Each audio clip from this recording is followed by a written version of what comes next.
खबर में खुश आमदीद। मेरे साथ हैं आरमीद भट्टी साहब, तैयार मलिक साहब और मैं हूँ सईद काजी। नाजरीन, कुछ खबरें।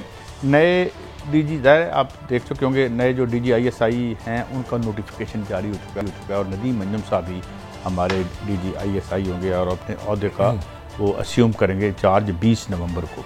नून लीग से क्या लंदन में राब्ते हो रहे हैं, नहीं हो रहे? जावेद लतीफ़ साहब कह रहे हैं कहाँ तक एतबार करें, कहाँ तक ना करें, अपने पैनलिस्ट से पूछेंगे। बलूचिस्तान में जोड़ तोड़ जारी, किस किस को क्या क्या हिस्सा मिलेगा, आवाम के हिस्से में भी कुछ आएगा, ये ऊपर ही बांट लिया जाएगा। इसके साथ देखेंगे तब्दीली सरकार महंगाई को कैसे कंट्रोल करेगी। हमारे साथ थोड़ी देर में भट्टी साहब जनरल अमजद शुएब होंगे, जिनसे हम ज़ाहिर है वो इस बारे में बेहतर हमें बता सकेंगे। जनरल साहब, आप मुझे सुन पा रहे हैं? जी मैं सुन रहा हूँ जनाब। Thank you very much for your time general साहब, ये रिजॉल्व हो गया और एमिकेबली हो गया थैंकफुली, तो इसमें क्या इतना ज़्यादा सोच विचार करना पड़ी? आप इसको कैसे देखते हैं कि ये क्यों इतना डिले हुआ जनरल साहब? बिस्मिल्लाहिर्रहमानिर्रहीम। देखिए, मेरा अपना अंदाजा है कि प्राइम मिनिस्टर को प्रोसीजर पे कुछ एतराज था, क्योंकि मेरे इल्म के मुताबिक प्राइम मिनिस्टर से जाके चीफ मिले और उन्होंने पहले वर्बल अप्रूवल ले ली हुई थी और उसकी बुनियाद पे इनका ट्रांसफर ऑर्डर वगैरह निकाल दिया, जो आपने देखा एक प्रेस रिलीज की शक्ल में ISPR ने इशू किया था। जबकि वो समरी अभी नहीं आई हुई थी और ये प्रोसीजर हमेशा यही रहा है कि प्राइम मिनिस्टर के पास टाइम हो ना हो, समरी आने में बादुकात वक्त लग जाता है, लेकिन जब पोस्टिंग्स एसेंशियल हों, इम्पोर्टेंट हों, तो अमूमन ज़बानी डिस्कस करके तो निकाल दिया जाता है। उनको बता दिया जाता है कि जी समरी आ गई, वो आपके पास है, लेकिन समरी में आप तसल्ली से कर लें, मैं आपको एक्सप्लेन कर देता हूँ कि ये पोस्टिंग्स इस तरह की गई।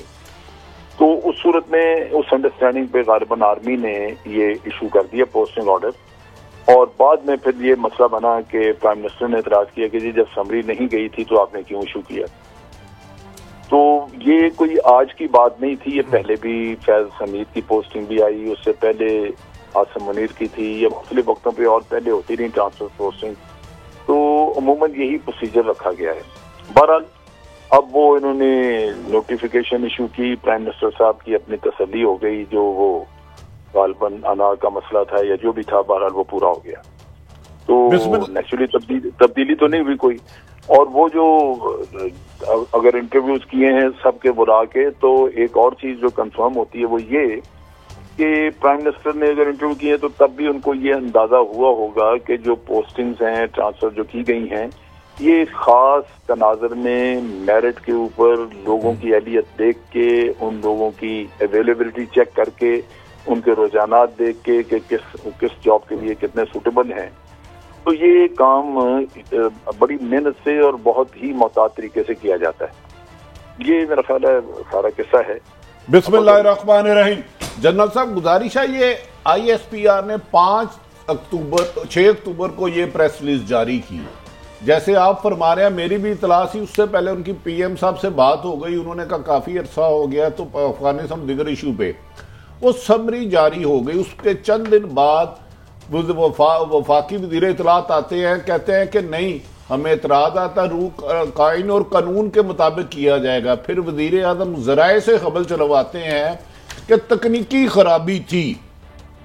आज तक हमने पूरी जिंदगी में इस तरह के हसास नोयत की तैनाती को जेरे डिस्कस नहीं हुआ। दूसरा, अगर आप समरी पढ़े तो जो principal secretary to prime minister Azam Khan ने लिखा है, पैनल इंटरव्यू हुआ, पैनल इंटरव्यू पे जोर दिया और पता नहीं पैरा 6 के तहत नदीम मंजम को तैनात कर दिया। क्या माजी में भी ऐसे ही समरियां निकलती हैं जैसे फैज हमीद साहब, आसिम मुनीर साहब या नवीद मुख्तार साहब थे? समरी तो इसी तरह होती है कि आप एक पैनल भेजते हैं और उस पैनल का चूंकि प्राइम मिनिस्टर को डायरेक्ट इंडिविजुअल्स का कोई हासिल नहीं होता, अनलेस वो कोई दाएं बाएं किसी से चेक करें, तो वो चीफ ऑफ आर्मी स्टाफ से ही डिस्कस करते हैं। तो चीफ ऑफ आर्मी स्टाफ अपनी जब इनपुट देते हैं तो उसकी बुनियाद पे वो समरी भी अप्रूव हो जाती है और समरी बाद में आती रहती है, लेकिन अप्रूवल ज़बानी हो गई होती है, क्योंकि चीफ ऑफ आर्मी स्टाफ ने डिस्कशन में वो चीज़ ले ली होती है उनसे।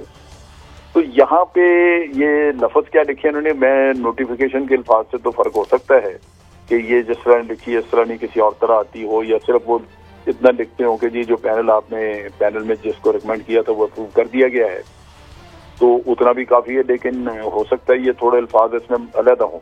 मगर इसमें जरा सा आपने बड़ी जो अहम बात की है, जो बड़ी अहम बात आपने की है, वो ये है कि क्या इतना अरसा इसको रोके रखना जरूरी था? क्या हमने इसमें क्या हासिल क्या किया, पाया क्या? तो इसमें पाया नहीं, इसमें सारा खोया। तमाशा बना रहा ना सिर्फ पाकिस्तान में बल्कि बाहर भी। और ये एक अपॉइंटमेंट ऐसी है जो कि सारी दुनिया मॉनिटर कर रही होती है। इसको इतना पब्लिक में लाने की, इतनी हाइप क्रिएट करने की जरूरत नहीं होती, करनी ही नहीं चाहिए। तो आपने जगह सही करके कुछ खास हासिल नहीं किया बल्कि नुकसान किया। अच्छा जना साहब, इसी से रिलेटेड फिर मलक साहब कहेंगे, एक तो उन्होंने जो किया उमूमन कभी ऐसे नहीं होता, उन्होंने कहा जी 20 नवंबर को मोहतरम नदीम अंजुम साहब चार्ज संभालेंगे।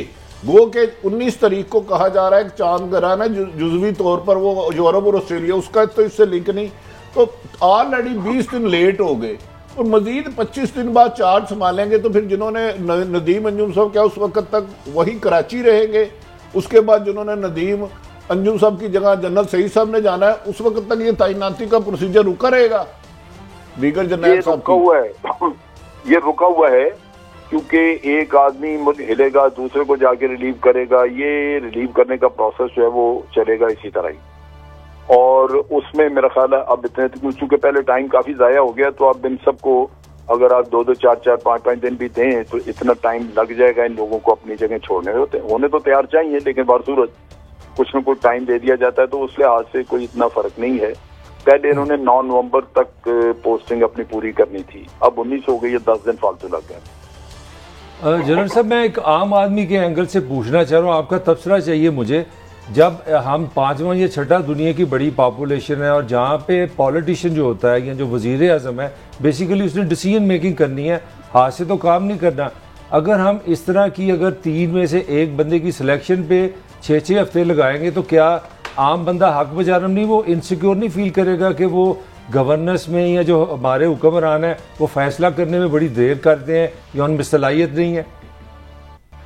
देखिए, ये मसला यहाँ पे है, सलाहियत से बढ़ के ये है कि इस पे तो बड़ी लेदे हो गई और इस पोस्टिंग को बड़ा लंबा खींचा गया, जबकि मुख्तलिफ जगहों पे जैसे आईजी, चीफ सेक्रेटरी, ये वो कई पोस्ट किए और उनको थोड़े दिनों बाद बदलना पड़ गया। वहाँ प्रॉब्लम ये नजर आती है कि आपने बंदा भेजा लेकिन उसके बारे में होमवर्क नहीं किया, पूरी तरह स्टडी नहीं किया। जहाँ आपके पास इंफॉर्मेशन अवेलेबल थी, एक सिविलियन पोस्टिंग है, आपके पास सारा स्टाफ है जो जानते भी हैं लोग, रिकॉर्ड भी है उनका सारा, ये कैबिनेट डिवीजन में मौजूद होता है, लेकिन वो जब बदलते हैं आप तो लगता यूं है कि आपने पूरी तरह तसल्ली से इसकी छानबीन नहीं की हुई थी, होमवर्क नहीं था, जिसकी वजह से आपको ये मसला आया। तो ये प्रॉब्लम है, इस गवर्नमेंट के बाद इश्यूज हैं ऐसे जहां ये पोस्टिंग ट्रांसफर के मामले में या तो इंटरव्यू डिले करते हैं या अगर जल्दी भी करते हैं तो फिर बाद में तब्दीली बड़ी जल्दी। नतीजा ये कि लगता ये है कि इनको पता ही नहीं था कि ये इन्होंने पोस्टिंग सोच समझ के की थी या नहीं की थी। तो वो मसले तो इनके हैं। आपको पता है कई दफा पंजाब में चीफ सेक्रेटरी और वो बदल चुके हैं, अपना आईजी वगैरह, तो इतनी जल्दी तो नहीं बदलने चाहिए। वो लगता है जनरल साहब, गुजारिश है, आर्मी एक डिसिप्लिन फोर्स है, हमारी इतलात के मुताबिक सवाल ही नहीं पैदा होता कि किसी को आउट ऑफ टर्न ट्रेनिंग दी जाए और मनपसंद पोस्टिंग दी जाए। अभी आपने फरमाया जैसे पंजाब में कमो बेशतर 11 आईजी 3 सालों में 7 आईजी चेंज कर दिए गए, चीफ सेक्रेटरी तब्दील कर दिए गए। क्या कल को यह भी हो सकता है कि फिर प्राइम मिनिस्टर साहब किसी मजीद इसी किस्म की तैनातियों में कहे कि मुझे इससे नहीं इनको लगाना है? ये पॉसिबिलिटी है? देखिए, मिसाल के तौर पे कोई ऐसा किस्सा हो जाता है और वो कहते हैं, तो मेरा ख्याल है उनको बड़ा वाज़ेह जवाब देना होगा, बताना होगा कि क्या ऐसी चीज थी। ये उस तरह नहीं है कि कोई जवाब दिए बगैर आप जिस तरह के चीफ सेक्रेटरी को या किसी को बदल लेते हैं वहां पे और वो बेचारे मुंह उठा के चल पड़ते हैं। यहाँ बड़ा वाज़ेह जवाब देना होगा, लिखना, ताकि क्योंकि इसमें लोगों के career involvement, army in career के मामले में बड़ी सेंसिटिव है। चीफ ऑफ आर्मी साहब जवाबदेह है।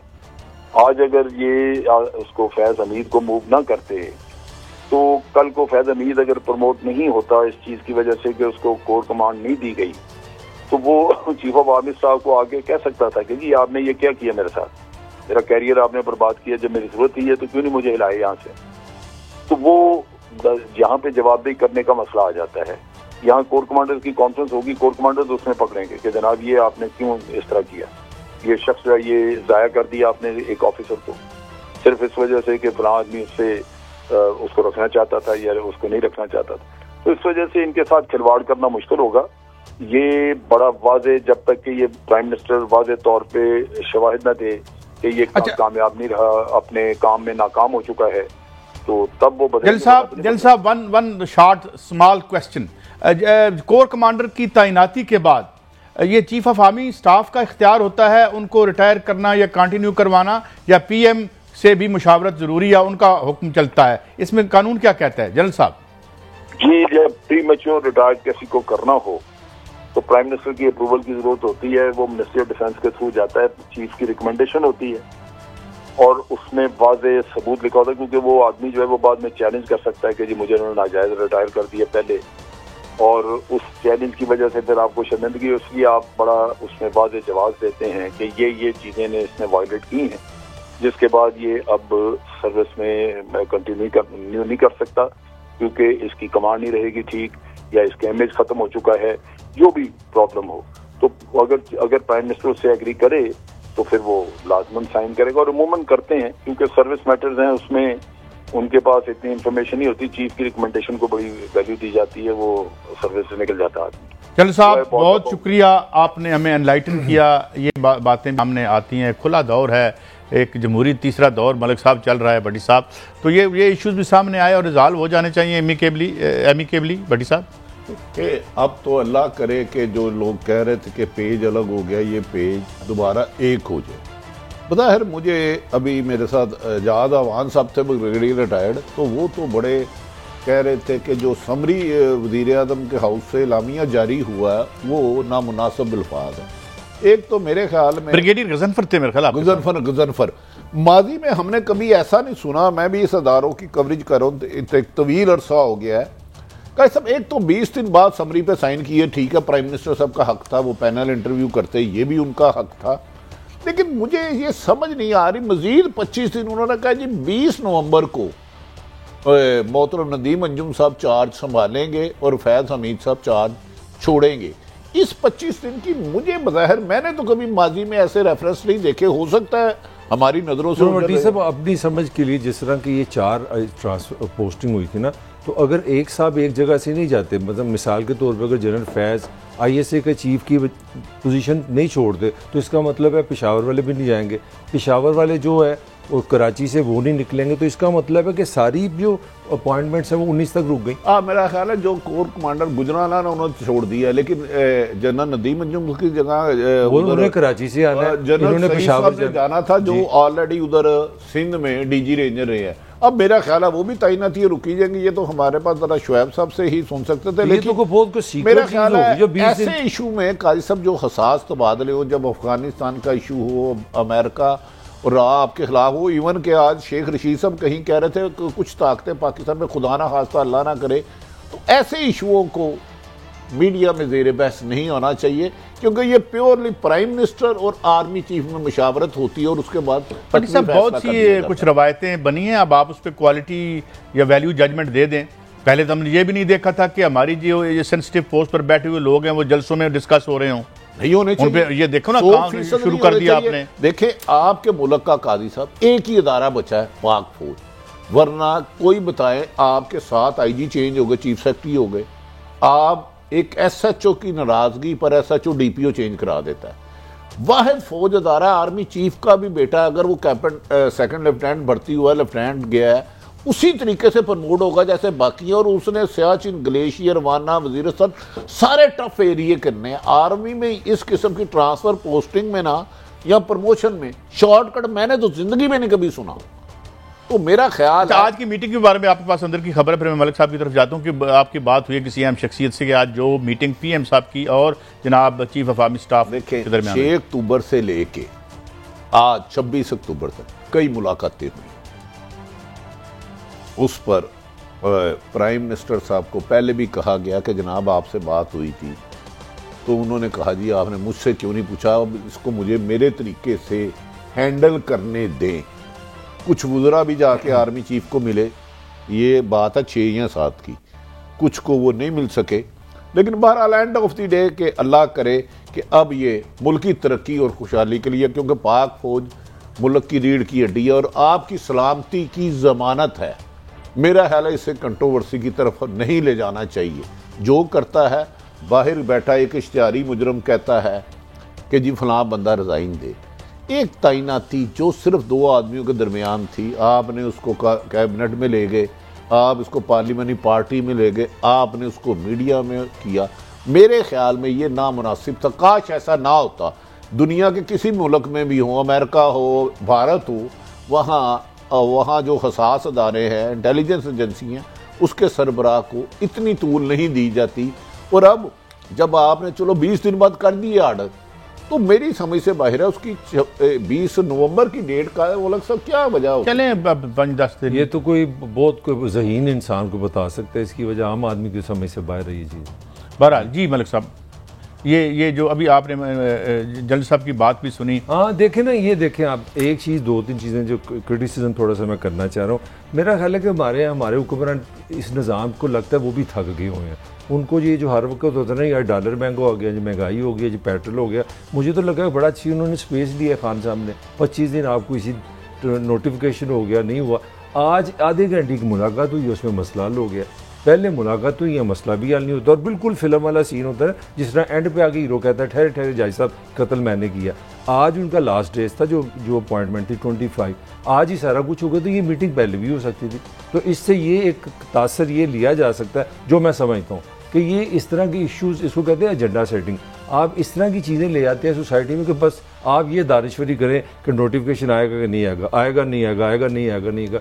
आपका कोई नेशनल इशू डिस्कस नहीं हो रहा, आपकी आवाम का कोई मसला डिस्कस। मेरी सबमिशन है इसमें, ये क्या मेरा ख्याल है मीडिया को जिम्मेदार नहीं ठहराना। नहीं, मैं मीडिया नहीं, मैं तो कभी भी मैं एक और आपको खबर भी दे दूँ ना। देखें, आपने 8 दिन से, क्योंकि मैं गुजराले भी जाता हूँ, आपके रास्ते बंद हैं, अल्लाह आपको खुश रखे, आप लोग रहते हैं, वो कोई इशू नहीं था। आज जब वजीर आजम की आर्मी चीफ से मुलाकात हुई है, तो हमारे वजीर दाखिला भी आ गए। मैं यही अर्ज कर रहा हूं, वो भी कह रहे हैं जी मुज़ाकरात हो रहे हैं। मैं आपको खबर दे रहा हूँ, वहाँ से ये कहा गया जी ये मुज़ाकरात करें, मसले को हल करें। जी मैं यही अर्ज कर रहा हूँ कि इस दौरान आर्मी चीफ और मेरी इतला के मुताबिक प्राइम मिनिस्टर की कई मुलाकातें हुई हैं 6 अक्टूबर से लेके आज तक। तो फिर ये इतलात आ रही थी कि ये जुमे रात को जो गुजर गई है सऊदी अरब के जाने से पहले साइन करेंगे। फिर इन्होंने कहा जी जुमे को साइन करेंगे। फिर अब जब हुआ है, इतला ये थी कि 25-26 तक इस पे आर्डर जो ISPR का इंप्लीमेंट कराया जाएगा। अब फिर एक मेरे ख्याल में इसमें एक एडिशन हुआ है, 20 नवंबर तक की डेट डाली गई है। इसमें की स्ट्रेटेजी क्या है, मुल्की हालात है या गैर मुल्की, ये यकीनन 19 हो जाएंगे। ये भट्टी साहब का बड़ा वैलिड क्वेश्चन सब बेहतर जानते हैं, लेकिन मुलाकातें इस दरमियान काफी हुई हैं। मैं आपको यकीन से कहता हूँ, लोग भी बड़े बीच में आए हैं। भट्टी साहब, जो मेरा क्वेश्चन है कि अगर इस मुल्क में धरना है तो वजीर आजम और आर्मी चीफ की मुलाकात होगी तो उसका मसला निकलेगा। इस मुल्क में जो भी चीज़ है, नोटिफिकेशन नहीं है, वजीर आजम और आर्मी चीफ की मुलाकात होगी तो मसला हल होगा। तो ये फिर मुझे ये गवर्नेंस क्या है, ये क्या मसला है? जब आपका प्राइम मिनिस्टर टेलीफोन पे सड़कों की शिकायतें सुने, सड़क वो बनेगी जिसमें ये पर्चा दर्ज नहीं हो रहा, जिसका काम है उसी को करना चाहिए, चाहे वो कोई भी वजीर आजम हो। मुझे ये हुआ है कि मैंने इस अदारे को बहुत कवर कर रहा हूँ, कभी ये बात इस तरह जेर बहस हमें करने की जरूरत ही नहीं हुई। इतनी एक छोटी सी खबर आती थी, हसास अदारे के अहम अफसरान तब्दील, लेकिन ऐसा लग रहा है कि इसको इशू बनवाया गया है। नहीं भट्टी साहब, इसमें अब आप ये भी देखें ना, ये खबर हम अभी चलें, अभी साथ डिस्कस करना शुरू कर देते हैं। इधर से जान एक खबर छोड़ी जाती है, अहम राब्ते हो रहे हैं लंदन में। देखें ना, everybody is looking up to where, कहाँ देख रहे हैं?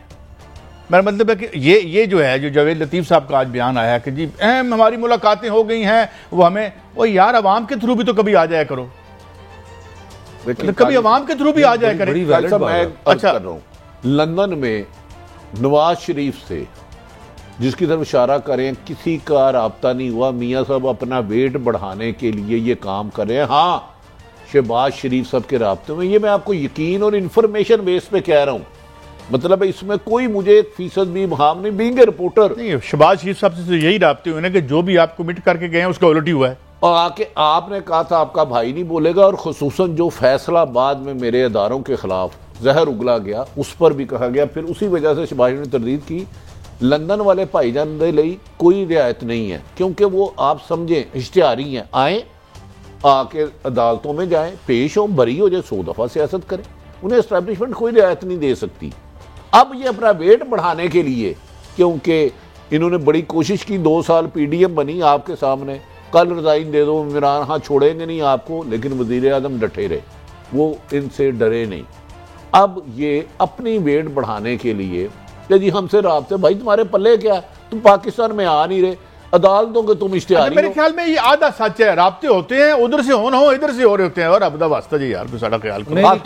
अच्छा काजी साहब देखें, शाहिद खान अब्बासी एक जिम्मेदार आदमी है, उसने तो आज बयान दे दिया कि ऐसी कोई बात नहीं, नवाज शरीफ की साइड से कोई राब्ते उन्होंने क्लियर किया, मगर खबरें हैं और अथेंटिक खबरें हैं कि शहबाज शरीफ साहब इन टच हैं और उन पर उनके लिए सॉफ्ट कॉर्नर भी है। हाँ बिल्कुल उनके लिए सॉफ्ट कॉर्नर भी। मगर देखें जो मैं अब बात आप थोड़ी सी आपकी मैं ज़रा वापस लेके जाना चाह रहा हूँ ये धरने की तरफ, ये TLP के बारे में उनकी लेटेस्ट में आपसे पहले शेयर करता हूँ। इस वक्त वजीर अपना मुरीद के में बैठे हैं और रात 8 बजे का टाइम है। जो कल भी हमने बात की थी कि देखिए हुकूमतें सेकुलर हों, जब आप बार बार कहते हैं ये रियासत मदीना तो फिर आपको वादे का पासदारी करनी चाहिए। आपने उनसे वादे कुछ किए हैं और उसमें आज वजीर दाखिला साहब फरमा रहे हैं कि जी मसला तो सिर्फ एक सफ़ीर का है, बाकी तो हल हो गया। कल जो उनसे वादे किए वो सुन ले क्या थे कि अपना साद रिजवी साहब वापस आ जाएंगे, आपके जितने मुकदमात हैं वो ख़त्म हो जाएंगे, जो बंदे गिरफ्तार हैं वो बाहर आ जाएंगे और हम असम्बली में जा रहे हैं ये सफ़ीर के लिए।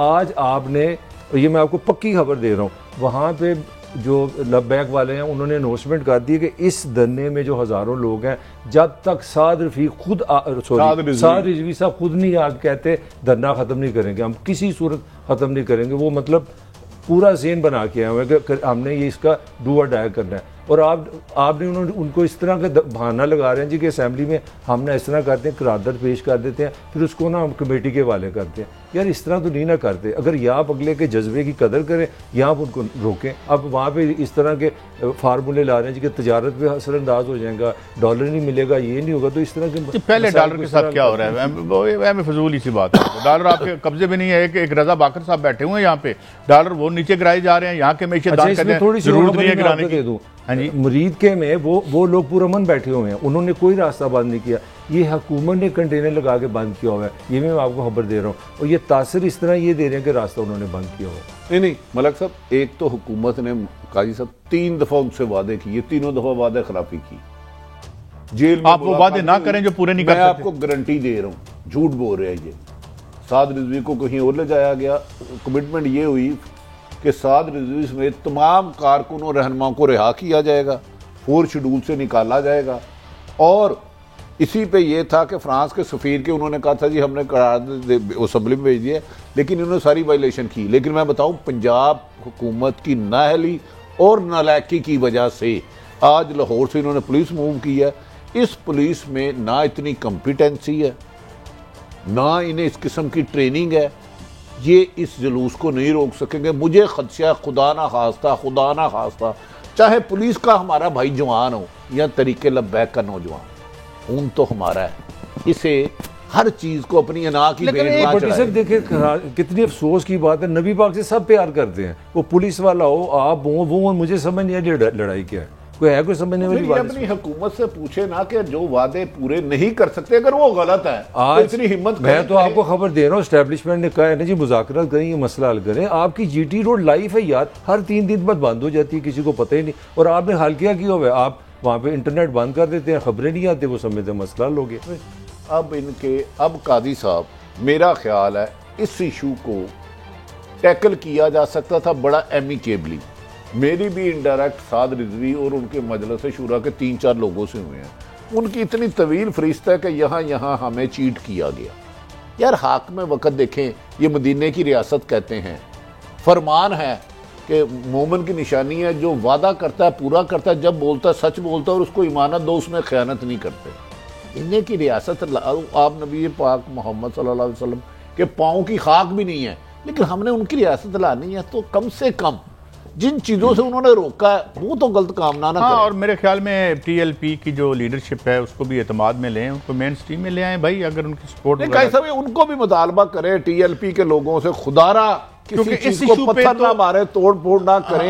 ये आपका मुल्क है। ये इस तरह से अब वो बाहर बैठ के आग लगाते हैं और हम उसका विक्टिम बन जाते हैं। एक तो हमारा दिल दुखता है, हमारी बरगज़ीदा तरीन हस्तियों पर इस तरह की बात होती है, और दूसरा फिर हम भी खून हो जाते हैं। तो ये क्या कहानी है। बहरहाल ब्रेक से वापस आते हैं, थोड़ा सा टच किया था हमने, राब्तों पर बगलें बजाते हैं हम, और जो है कभी कहते हैं कि नहीं जी हम एस्टेब्लिशमेंट को जो है वो हमने रास्ता नहीं देना, और कभी एस्टेब्लिशमेंट को जाकर कहते हैं खुदा दा वास्ता जो रास्ता दे दो, और फिर साथ ईद हो जाती है कि साड़ी गल सुन ली गई है। What is this? एक ब्रेक के बाद वेलकम बैक। अब मलिक साहब, अब ये राब्ते जो है कभी हम बगलें बजाते हैं, कभी हम जलसों में जाके उनके खिलाफ बोलते हैं। क्या अनोखा लाडला किस चांद की जिद कर रहा है? बड़ी सिंपल सी बात है मेरे लिए, अगर आपको नहीं पता तो किसको मैं समझाऊं? मुझे कैसे पता हो सकता है? देखिए सीधी सी बात है, वो ये बताना चाह रहे हैं कि हमने हमारी जो political parties in general particular noon का इलेक्शन से जीतने का कोई प्रोग्राम नहीं, हमारे ताकतवर लोगों से राब्ते हैं, इसका मतलब हम आ रहे हैं। अगर आप आवाम की सियासत करें, अगर यही मेरा आर्गूमेंट है कि इस मुल्क में 47 से अभी तक ना कोई हुकूमत वोट से आई है ना कोई हुकूमत वोट से गई है, तो वो वही बात कर रहा है कि हमारे ताकतवर लोगों से राब्ते हैं, इसका मतलब है MNA MPO नसना नहीं जाना नहीं, थिंग्स आर कमिंग, ये इसका मतलब। तो इसका मतलब है ये जितना बयानियां टीवी पे जितने जर्नलिस्ट दे रहे हैं कि एस्टेब्लिशमेंट का रोल कम करो, सिविलियन इदारों की जो है डोमिनेंस होनी चाहिए, आइन होना चाहिए, ये सारा फ्रॉड और झूठ कर रहे हैं। ये पावर स्ट्रगल ये फ्रॉड ही है सारे आपके मुताबिक, मैं नहीं कह रहा, मैं तो ये 2 नंबर काम कर रहे हैं सारे। जब आप देखें ना, आप पॉलिटिकल पार्टी कॉलम लिख रहे हैं, BBC पे लड़ रहे हैं, भाई साहब बिल्कुल सिंपल सी जमहूरियत बात, आपकी पॉलिटिकल पार्टी जमहूरियत का सिर्फ एक मतलब है कि अवाम का वोट, और आपका नारा क्या है? वोट को इज्जत दे। तो ये वोट को इज्जत है कि आप कह रहे हैं ताकतवर हल्कों के माम से राब्ते हैं, आप अपने आप की अपनी बेइज्जती कर रहे हैं। ये तो मलिक साहब कह रहे हैं देखो ना जी, ताकतवर हल्कों से राब्ते ना हो तब नाराज हो, तब नाराज। आप बड़े सादा आदमी हैं। एक तरफ Nawaz Sharif, Maryam Nawaz army chief DGIS का रिजाइन मांगती है। अब आर्मी चीफ से फौज में और ऊपर तो कोई नहीं है। दूसरी तरफ ये उनसे राब्ते भी कर रहे हैं। एक तरफ कह रहे हैं कि खलाई मखलूक ने धांधली की, दूसरी तरफ फिर उनके लिए क्यों पाँव पकड़ने जा रहे हैं? मुझे उसकी रीजन नहीं समझ। मलिक साहब ने बता दिया कि मेरे लिए धांधली करो, देखे मुझे आदत पड़ गई है धांधली की। अब इसमें खबर भी है, मेरी फौज का आर्मी चीफ गलत है, खुदा ना हास्ता, तो मैं को फौज ठीक है, और DGI को भी रिजाइन दो। खलाई मखलूक भी बेईमानी कर रही है, और ये वो कह रहे हैं जो कह रहे थे मैं पाकिस्तान खप्पे का नारा नहीं लगाऊंगा, लंदन में भी राब्ते हैं। ये सिर्फ मैं बताऊं, शहबाज शरीफ की हद तक मामलात हैं। ये अपना वेट बढ़ाने के लिए, अपना कद बढ़ाने के लिए, कि या लोगों को बताने के लिए कि यार सन छड़ना जाना जिन्हें मलिक साहब कह रहे हैं। साहब इसमें एक थोड़ी सी एक और भी बात है। देखें ना, इस मुल्क में आपने 3 साल PTI ने क्या चीज़ बेची है कि हम एक पेज पे, हम एक पेज हैं। उन्होंने भी बोर्ड की बेइज्जती की कि हमारे साथ ताकतवर है, हमें अवाम की कोई परवाह नहीं। अब ये सच है, ये मैं आपको खबर दे रहा हूँ, वो एक पेज नहीं रहा। आप इससे ज़्यादा ना मेरे से पूछे, वो पेज नहीं रहा, इसीलिए नून इस लाइन पे आ गई है कि पाजी पेज नहीं रहा, हमारे दिन आप ये कह रहे हैं कि नून लीग नौकरी करने को तैयार है। वो तो हमेशा से तैयार है, तैयार। और मैं कह रहा हूँ खुदा रसूल का एक पेज खत्म हो गया, तैयार नहीं थी। मैं भी आज आपको बता दूं, ये पेज से उठ जाएं या बैठ जाएं, जिस तरह मैं भट्टी साहब की जो राय उस पर जा रहा हूं, और जो मैंने कल कहा था, नवाज शरीफ साहब और मरियम साहबा को तो यहाँ के दायरे ज़ाहिर वो कॉन्विक्ट्स हैं, वो नहीं आने देंगे। शहबाज शरीफ साहब को मरियम नहीं आने देंगे। आपकी मैं भट्टी साहब से 1 मिनट ले रहा हूँ। यू विल सी शहबाज बहुत आपको नजर आएगा। अच्छा देख लेंगे। चले मैं आप कह रहे हैं ना, आपके या मलिक साहब की राय काबिल एहतराम, मैं मान लिया उनका राब्ते नवाज शरीफ से हो रहे हैं कुछ लोगों के मुताबिक। अगर नवाज शरीफ इस मुल्क में आ गए जब इलेक्शन से पहले, तो मुझे पकड़ा नहीं आएंगे भाई, राब्ते होते तो वो उसी दिन फ्लाइट पकड़ के आ जाते। डू यू थिंक वो बीमारी की वजह से इलाज करा रहे हैं 2 सालों से वहां? काजी साहब आप माशाल्लाह हमसे। भट्टी साहब मुझे एक बात बताएं, ये अच्छा आप क्या करें कि वो क्या कहते हैं कि मेरी सजा माफ कर दो, मेरा इख्तियारिज्म खत्म कर दो, अदालतों को खत्म कर दो। क्या होगा? नवाज शरीफ आएंगे, एक ही आईनी तरीका है, आगे अदालतों के आगे अपने आप को सरेंडर करे, अदालत उन्हें बाइज्जत बरी कर देती हैं तो 100 दफा करे। एस्टैब्लिशमेंट से राब्तों का क्या मतलब? मलिक साहब मुझे आप बताते नहीं। मैं तो यहाँ तक आपको बता देता हूँ कि वफाकी हमारे एक वजीर, उन्होंने बड़ी एक जिम्मेदार बंदे से बात की, उन्होंने जी हमारे साथ जो नवाज ने सबसे बड़ा पॉलिटिकल गेम डाली है ना, उसने जो एक्सटेंशन में वोट दिया, उनका कहना है कि एक्सटेंशन के साथ हम वीक हुए हैं। यहाँ की जो पावर मैकेनिक्स हैं उसमें इलेक्शन नहीं है, वोट नहीं है, आपके एस्टैब्लिशमेंट से ताल्लुकात बड़े मैटर करते हैं, और नवाज शरीफ उस पर काम कर रहा है, नून उस पर काम कर रही है, वही आपको नजर। भट्टी साहब मुझे एक बात बताएं ना जरा थोड़ी सी, आप तो माशाल्लाह बहुत ही यानी आप जांदीदा आदमी हैं, कि इस वक्त शहबाज शरीफ के पास कोई ताकत नहीं है, और वो जाके वादा करते हैं कि मरियम साहिबा कुछ बात नहीं करेंगी, और वादा पूरा नहीं होता। कल वो प्राइम मिनिस्टर बन जाएंगे, फिर आर्मी चीफ आके उनको कहेगा कि यार इधर मुंह बंद करो। काजी साहब एक गुजारिश केड़ी है, दुनिया च रहने असी मेरी राय में पाकिस्तान। मैं हैं जी? तो रिपोर्टर हूं ना, मैं तो अपनी खबर देता हूं। इन्होंने बीच में 50 लोग डाले, सऊदी अरब डाला, मैं नाम लेके कह रहा हूं, गैर मुल्की ताकतें डाली। खुदा का वास्ता इन पे हाथ हल्का रखें। हुकूमत वाली बात फिलहाल आज इस वक्त तक 26 अक्टूबर 2021 तक नहीं है, कल का मुझे इल्म नहीं, सिर्फ यही इन्हें मिली है रियायत। उसी वजह है कि ये रियायत इनसे पहले पीपल्स पार्टी को मिल चुकी है, लोगों के हाथ में थोड़े से ठीक नहीं है। मैंने आपने हर एक ने हजारों प्रोग्राम किए, जरदारी का बेनामी अकाउंट है, स्विस अकाउंट तो नून लीग ने इल्जाम लगाया था, सिरे महल नून लीग ने लगाया था, हमने तो नहीं लगाया। पाकिस्तान में करप्ट माफिया कार्टल्स को पकड़ना मुश्किल ही नहीं, नामुमकिन है।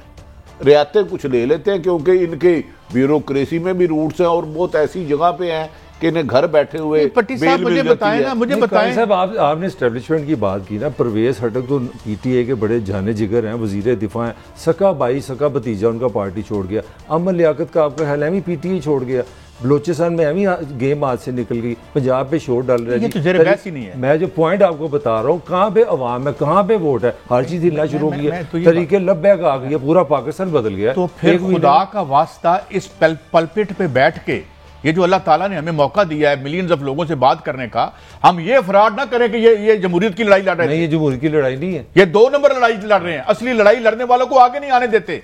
जिस वक्त तक 2 नंबर लोग अपोजिशन से खत्म नहीं होते, यहां जेन्युइन अपोजिशन भी नहीं आ सकती।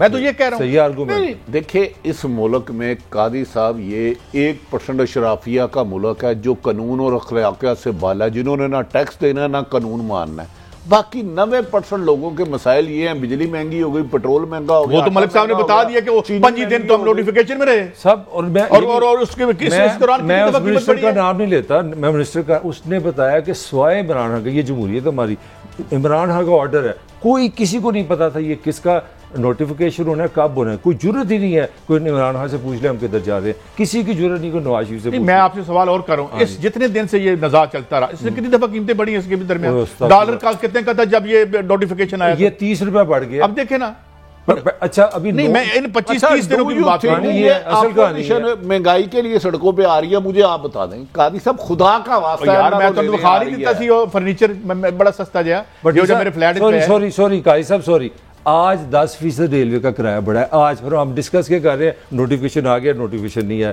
नोटिफिकेशन 20 को क्यों जाएगा, 19 को क्यों नहीं गया? 10% रेलवे का किराया और मालगाड़ी का किराया बढ़ गया। आपको पता है इसका क्या मतलब है? आपको और पेट्रोल की महंगाई की फिर बात हो रही है और 9 रुपया कह रहे जी यकम। अब भट्टी साहब यहाँ एक बहस करने की जरूरत है जो इनमें से कोई नहीं कर रहा। ये इस what is the serious flaw? Bhatti साहब हम डॉक्टर के पास जाते हैं और जी मेरे पेट में दर्द है मेरी, और मैं एक ही दवाई, जिस तरह यहाँ इशफाक हसन खान ने कहा कि एक ही दवाई खा के रोज लंबे पड़े होते हैं, तो क्यों नहीं हम सोचते कि यार इसके बाहर भी अल्लाह ताला ने दश्त इम्कान बनाया है दुनिया को। देखिए काजी साहब, जैसी अवाम वैसे हुक्मरान, कौम को भी सोचना चाहिए कि हर दफा बेरूपिये वही नाम से आते हैं और हमें लूट के ले जाते हैं। अच्छा, पीपल्स पार्टी को जो भी जोश आ महंगाई गया करता है वो महंगाई से इफेक्ट नहीं होता, महंगाई का फायदा उठा रहा है, इफेक्ट होता है, वो बेचारा किसी पोजीशन में है नहीं, डिसीजन मेकिंग में है नहीं। पीपल्स पार्टी को भी जोश आ गया, वो भी आने लगे महंगाई में, वो भी कह रहे हैं हम सिर्फ सड़कों पे आएंगे, रस्मन 2-4 घंटे का जुलूस निकालेंगे जैसे नून ने निकाला है पहले। पीपल्स पार्टी इलेक्शन हो रही है ना, ये मेरा ख्याल है मलक परवेज साहब अल्लाह जन्नत नसीब करे जो फौत हुए हैं, अगर इसमें पीपल्स पार्टी नजर आएगी तो मुझे कहिएगा। नहीं, भट्टी साहब, अगर मेरे जो ममरेज खान साहब हैं इसके स्टील मिल के जो इंडिपेंडेंट स्टेक होल्डर्स हैं और मेरे साथ शो पे भी आए, तो मेरे ख्याल में दाऊद रज़ाक साहब के स्टील में भी स्टेक्स रहे हैं, और मतलब है जो टैरिफ के ऊपर नीचे किया गया जिस चीज़ की कीमत, अच्छा शुगर को देख लें, जरदारी साहब, शहबाज शरीफ साहब, जहांगीर तरीन साहब, कल निकाल के लिस्ट ले आएंगे, हम बताएंगे कि पॉलिटिकल जितने लोग हैं उनके किस किस सेगमेंट में और सेक्टर में उनकी इन्वेस्टमेंट है, तो सारे तो महंगाई के बेनिफिशियरी हैं, चाहे हुकूमत में बैठे हों चाहे हुकूमत के बाहर बैठे हों। ये आपका मतलब है अनदेखे कार्टल्स हुकूमतें बनवाते हैं और फिर उन्हें अपने प्रेशर में रखते फिर वो 10-15 करोड़ रुपया एक बंदे को कैसे मिलेगा एक इलेक्शन लड़ने के लिए? कहां से लाएंगे भाई? It is an investment, it's a business proposition. ये वो दौर है कि शेख रशीद जो है वो जो बाबा शेख रशीद थे जो साइकिल पे जिन्होंने जमानते मौजूदा नहीं देखिए उन्होंने जमानतें जब्त कराई लोगों की साइकिल पे कैंपेन साइकिल पे, और मिराज खालिद पीएम और वो फैसलाबाद के हमारे कौन से दोस्त थे? वो बड़ी मशहूर काजी भट्टी साहब, वो वजीर आजम, उन्होंने वो शूज पॉलिश करा रहे हैं अपने वारी के बाद खड़े हैं। कोई यार भट्टी साहब फजल हुसैन राई लीडर थे, फजल हुसैन राई चाय का खोखा था उनका। काजी साहब फैसलाबाद में हनीफ राम में बलालगंज से गाड़ी का सामान लेते थे। देखिए वो अवामी लीडर थे, ये गुमनामी लीडर है, ये बेनामी अकाउंटों के लीडर हैं। बेनामी अकाउंट के लीडर है, लीडर नहीं है ये, हीटर है जो अवाम को इतना जला देते हैं कि अवाम में सकत नहीं रहती। मैं ये कह रहा हूं कि आज क्यों ये, जब डॉक्टर इशफाक हसन खान साहब जैसे लोग, डॉक्टर इकरामुल हक जैसे लोग, डॉक्टर साहब ने मुझे एक आर्टिकल भेजा जिसमें यह था कि कोई जरूरत नहीं थी डॉलर गिराने की। यार मैं तो बहुत ही वाजबी सा नीम खानदा किस्म का आदमी हूं। उन्होंने कहा है कि जो आपकी ग्रोथ कोरोना जाने के बाद हुई है 3.94% के करीब, आपको जरूरत नहीं थी डॉलर गिराने की। हाँ वो सॉरी, डॉक्टर कलाम साहब ने मुझे भेजा वो बात फिर काट रहा हूँ काजी साहब, अपोलोजाइज फॉर दैट। आज ताजरों का एक धरना हो रहा है फैजाबाद में, वो भी बैठे हैं, वो कह रहे हैं नोटिफिकेशन है FBR ने किया, वो कहते हैं इसको वापस लो, वो जो बैंक अकाउंटों पर एक्सेस करने का आज वो भी एक धरना हुआ है। मैं कहना चाह रहा हूँ ताजर भी वहां पे पहुंचे हुए बात ये है आपका लबैक चल रहा है, मगर हम मैं ये कहता हूँ कि जो भी इसको आप रियासत बनाना चाहते हैं, इसकी इंडिपेंडेंस चाहते हैं, इसकी जो सॉवरेनिटी है, अगर उसको आप वापस लाना चाहते हैं तो आपको सीरियसली रीथिंक करना पड़ेगा ये इकोनॉमिक मॉडल। हाँ जी, चाहते भी हैं कि नहीं है कर ब्रेक है। हम चाहते क्या हैं, लोग भी चाह रहे हैं और लोग कुछ और ना चाह लें, उससे पहले ही कुछ कर लें। एक ब्रेक और ब्रेक के बाद आ जाओ। Welcome back. इससे पहले कि हम दीगर खबरों की तरफ बढ़े, एक खुशगवार खबर, सो फार सो गुड के अगर हवाले से कहूँ तो 56 है स्कोर, 3 खिलाड़ी न्यूजीलैंड के आउट हैं और 10वां ओवर चल रहा है, which is very very positive. और आज मजे की बात भट्टी साहब ये है कि आज जो आउट करने वाले हैं वो शाहीन नहीं, शाहीन अफरीदी नहीं, बल्कि दूसरे लोग हैं। इसका मतलब सारी टीम परफॉर्म कर रही है। अफरीदी हमारे पहले दिन के हीरो थे, जब उन्होंने 10 विकेटों से पाकिस्तान की क्रिकेट टीम ने इंडिया को हराया, हमारा वर्ल्ड कप तो जीत गया इंशाल्लाह ताला, न्यूजीलैंड को भी हराएंगे। आपको पता है ये ग्राउंड में आके वापस भागे, जितनी इनकी फौज नहीं थी जितनी हमने सिक्योरिटी दी थी 700 करके, तो आज न्यूजीलैंड भी हारेगा और इंशाल्लाह ताला अल्लाह ने चाहा तो पाकिस्तान वर्ल्ड कप भी जीतेगा। लेकिन हम इसको खेल देखेंगे, हम इंडिया की तरह। न्यूजीलैंड रिलेटिव ने फास्ट बॉलर से पाकिस्तान के स्पिनर ज्यादा तंग करेंगे। अच्छा, वो तीनों विकेटें उनकी स्पिनर्स की हैं। नहीं हारिस है ना, एक तो रऊफ हारिस भी है और कोई और एक है मोहम्मद हफीज साहब की, जो पहली विकेट उन्होंने। नहीं मैं कह रहा हूँ न्यूजीलैंड के लिए मुश्किल होगी। हाँ जी जी जी जी जी बिल्कुल ठीक है। चलें, ये तो हम लोग हमारे दोस्त देख ही रहे होंगे, हमें देखने वाले। मलिक साहब आपसे आते हैं, बलूचिस्तान में अब क्या होगा, अवाम वहीं खड़ी रहेगी? हाँ साहब, आया ना सऊदी अरब, जो दूसरा उनके लिए प्रेशर था आफ्टर नोटिफिकेशन, ये बलूचिस्तान है। एक तो बलूचिस्तान में जो बाप पार्टी है वो 2 हो गई है, अब पार्टी उनकी अपनी ऑर्गेनाइजेशन की सुन लें, डिसीजन मेकिंग की हमने बात कर ली। रिंद साहब जो उनके PTI के प्रेसिडेंट हैं बलूचिस्तान के, उन्होंने खुद ही अपने साथ लोग इकट्ठे किए, वो कैंडिडेट बन गए जी कि मैं CM बलूचिस्तान का कैंडिडेट हूँ। ना इसमें उन्होंने जो सेंट्रल पार्टी उससे पूछा है, ना अपना टॉप से किसी से पूछा इस्लामाबाद। तो यहाँ से आपका अंदाजा होगा कि पार्टी साहब का नाम भी आ रहा था कितनी है। दूसरे बजिंजो साहब जो दूसरे कैंडिडेट हैं, उनके लिए इमरान खान साहब को प्रॉब्लम क्या आ रही है कि मौलाना फजलुर रहमान के जो MP हैं वो भी उनके साथ है। अगर अपना PTI उनके साथ जाती है तो मौलाना से मुमकिन है कुछ सुकून मिल जाए अगर बलूचिस्तान की गवर्नमेंट में तो हलचल होगी, जाम कमाल खासा कमाल दिखा के चले गए। काजी साहब, जो हमारी इतलात हैं उसके समरात वफाक और पंजाब तक भी आ सकते हैं, कंफर्म नहीं है। वजीर आजम ने आज आर्डर करके बहुत अच्छा किया, गो कि उसमें खासी ताखीर की और 1-2 शराइत भी रख दी, लेकिन याद रख लें कि वजीर आजम साहब के पास नंबर गेम। खालिद मकबूल सदीकी ने कहा हम हुकूमत भी छोड़ सकते हैं, ख्वाजा इजहार का MQM, जबकि परवेज लाई साहब से कल भी 2 अहम लोगों की मुलाकातें हुई हैं। बज़ाहिर बादिउल नज़र में नहीं लगता कि पंजाब PTI के हाथों से जाए, लेकिन इनके पास कोई ऐसा बंदा ही नहीं जो नाराज अरकान को मिना सके। तो आप क्या समझते हैं इसके साइड इफेक्ट? एज ए कादी सईद बताए ना आपकी रिपोर्ट में भी बड़ा। मैं तो देखे एक बच्चा जमूरे की तरह आपसे सवाल पूछता हूँ आपसे, और मैं तो आज बच्चा जमूरा मैं भी कहता हूँ कि आप क्या समझते हैं जितनी नंबर गेम है। देखिए सियासत में मैं तो ये देख रहा हूँ कि जो ये अब दूध और शहद की नहर को जो डक्का लगा हुआ है, ये परवेज इलाही साहब खोलेंगे आगे पंजाब की आवाम के लिए। सवाल भट्टी साहब ये है कि मुनीर इस मुल्क पर आसेब का साया है या क्या है कि हरकत तेज तर है और सफर आहिस्ता आहिस्ता। आज क्या मिला बलूचिस्तान के अवाम को, पहले क्या मिला था? हम सियासी सिनेरियो पे बात कर रहे हैं। देखिए, हुकूमत तो यहाँ कई आए और कई जाएंगे, रहना नाम अल्लाह का ही है, हाक में वक़्त कोई भी हो। अगर वज़ीर आज़म अपने पीछे देखें और मौजूदा वज़ीर आला पंजाब अपने पीछे देखें तो उस नंबर प्लेट में बहुत भट्टी साहब वैसे आज एक अजीब खबर है, अपना पीपल्स पार्टी के एक वज़ीर साहब पहुंचे हैं दुबई में, इशरतुल बाज़ साहब जो है गवर्नर, जो लॉन्गेस्ट टेन्योर है उनके थे ना, हाँ उनका सबसे ज़्यादा टाइम रहा ना सिंध में, उनसे मिल के आए, उनको दावत दे रहे हैं कि वापस आए सियासत में। ये क्या हो रहा है, ये क्या चक्कर है? कितना ये है, पीपल्स पार्टी सिंध तक महदूद होकर रह गई है। सिंध भी नहीं, कादी साहब अगर गुस्ताखी ना समझे तो कराची भी नहीं, अंदरून सिंध तक। लेकिन मैं ये समझता हूँ उनकी टैलेंट हंट स्कीम के ये हिस्सा होंगे कि यंग ब्लड को वापस लेके आया जाए।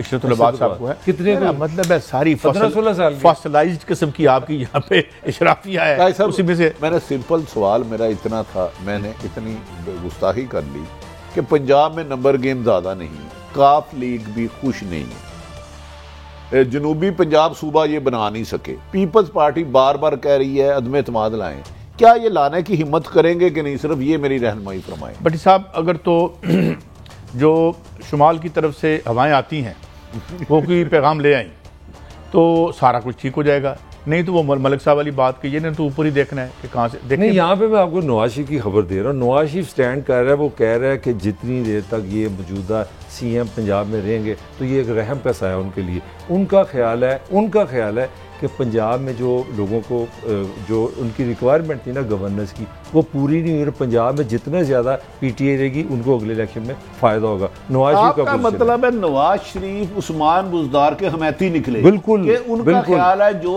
पीटीआई को उस्मान बुज़दार डैमेज कर रहे हैं और कोई नहीं कर सकता। वो बिल्कुल सही, 200% आप सही कह रहे हैं। आपकी वजन है, चलिए अच्छी बात है। अब ये मुकाबला बड़ा सख्त है। ज़ाहिर वज़ीर आला पीटीआई के उस्मान बुज़दार हैं जो एक महीना पहले आए थे, लेकिन ब्यूरोक्रेसी सारी हमजा और शहबाज। देखिए जरा थोड़ा सा ना मुवाजना कर लेते हैं।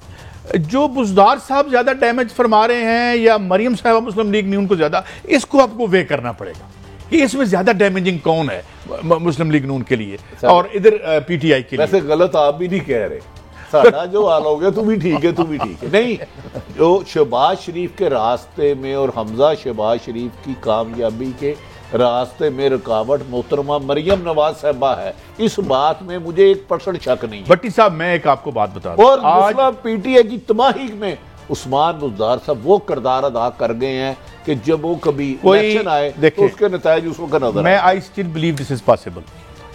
आए कोई माइका लाल कहे हम उसी सतह पे लेके जाएंगे, बिजली का यूनिट 2.5-3 रुपए का देंगे, ये जो टैक्स हमने ऐड किया हुआ लेटर में वो ये नहीं करेंगे। आके कोई प्रोग्राम देना, हमें अगर आईएमएफ के बूट पॉलिश करने हैं और इशराफिया के बूट पॉलिश करने हैं, किसी ने भी आके, तो साढ़े वालों आए या ना आए मलिक साहब, वही हो रहा है ना। देखिए ना, अब आप जिस तरह मैं कोई पीटीआई के खिलाफ बात नहीं कर रहा, 2018 की एक्साइटमेंट देखें, पाकिस्तान में कितना वोटर आया, लोग मुझे पढ़ रहा था, कोई लंदन से आ रहा है, कोई अमेरिका से आ रहा है, जी एक नया पाकिस्तान बनेगा, वोट डालो, पॉलिटिकल एक्टिव हुए हैं लोग। उसका नतीजा क्या निकला? 130% महंगाई बढ़ गई है, यानी कि 3 साल में जो चीज़ 100 रुपए की थी ना वो 230। अब उसकी वजह सुन ले, मैं वजह बता दूं। हाँ बताएं। वोट दिया मैंने इमरान खान को, इलेक्ट हो गए बाकर रजा साहब। वोट मैंने दिया इमरान खान साहब को, इलेक्ट हो गए हफीज शेख साहब को। मैंने और यार, those are the people who control your economy. ये मैंने किया उनको, मैंने नहीं किया। ये होता है ना। पीछे चले जाएं। इमरान डार यहाँ का था, खारजा मेरी सबमिशन ये है कि इमरान खान की एफर्ट्स भी अच्छी थी, 22 साल जद्दोजहद भी, उसमें हम नहीं उंगली उठा रहे। इमरान खान की कारकर्दगी बेहतर है, उन्होंने लुटेरों को अंदर किया, पैसे नहीं निकलवा सके क्या। लेकिन आप समझ रहे हैं इतनी महंगाई और बैड गवर्नर्स की वजह से आपको रोकना पड़ेगा। एक और आउट हो गया है न्यूजीलैंड का, मुबारक हो। 4 आउट हो गए। अच्छा, जो इमरान खान साहब की 25 जुलाई 2018 को अवाम में पॉपुलर थे, आज उतने ही पॉपुलर है कि कम हुए हैं। आपकी असेसमेंट क्या कहती है? आप दुनिया से मिलते हैं, इस निजाम में कोई बंदा पॉपुलर कैसे रह सकता है? सर मैंने डेली आपने डेली की बेसिस पे एक हफ्ते में 2-2, 3-3 बार आप कीमतें बढ़ाने पे मजबूर हैं। आईएमएफ ने आपको जकड़ लिया है। जो फ्रॉड हमारी इशराफिया के साथ मिलकर 80 में शुरू किया था आईएमएफ ने, वो अपने अरूज पे है। वो शिकंजा ऐसे आया, ऐसे ऐसे ऐसे आते यूं अब हमारी गर्दन उसके हाथ में आ गई है। इन्होंने हाथ में पकड़ाई ना, बेनजीर ने, पीपल्स पार्टी ने पकड़ाई, नवाज शरीफ ने पकड़ाई, और इन सेठों को अब आहिस्ता आहिस्ता, और उसके बाद रईस उसने निकाली, मुशर्रफ ने निकाली। कादी साहब का राइट है वो जवाब ना दें, 25 जुलाई से पहले 2018 से पहले इमरान खान जितने पॉपुलर थे, नौजवान नस्ल, डॉक्टर्स, पढ़े लिखे लोग, कि ये आएंगे तो मुल्क की बेहतरी आएगी, दो नहीं एक पाकिस्तान होगा, करप्शन का खात्मा होगा, लोगों से इंसाफ होगा। अब पॉपुलर ज्यादा या 2018 से पहले ज्यादा थे? भट्टी साहब मैं बिल्कुल ईमानदार हो न्यूट्रल बात, पाकिस्तान मैं समझता हूँ वो जमीन और आसमान का फर्क है। मुझे अच्छी तरह याद है 2018 में वो लोगों ने अमेरिकन पासपोर्ट छोड़े हैं, लोगों ने ब्रिटिश पासपोर्ट छोड़े हैं, लोग पाकिस्तान की मोहब्बत में है। मैं उस तरफ नहीं जा रहा, सिर्फ एक चीज़ पे कि यार एक नया पाकिस्तान बनेगा, और यही जो काजी साहब बातें करते हैं ये बदलेंगे, क्योंकि हाँ अच्छा जी डिसीजन वापस हो गया है, लिहाजा हमारी तरफ से गलत खबर ना चली जाए। अच्छा वो मैच में वो जो चौथा रिव्यू ले लिया था ना वो विलियम का, ठीक है 3 ही वोट है जी, उन्होंने रिव्यू ले लिया। बहरहाल जो मैं इमरान की आपने बात की, मैं समझता हूँ इमरान खान की जो पॉपुलैरिटी है पाकिस्तान की तारीख में, क्योंकि मैंने जुल्फ़िकार अली भुट्टो का भी थोड़ा दौर देखा, मैं समझता हूँ भुट्टो के बाद दूसरी दफा पाकिस्तान में पॉलिटिकल हलचल हुई थी, लोग इन्वॉल्व हुए थे, वोट डालेंगे, चंडा सब खत्म हो गया। साहब सुन ले जवाब, सब खत्म हो गए, ठंडे हो गए। अच्छा मेरी बात सुन ले, मैंने देखा जितने इमरान खान साहब को बेलोस कारकुन रहनुमा मिले हैं, जितने इनको मिले हैं, नून लीग को सपा उन्होंने लालच देके खरीदा। क्या आप समझते हैं इमरान खान ने 3.25 साल में हुकूमत करके अपनी शोहरत कम की है या बेहतर की है?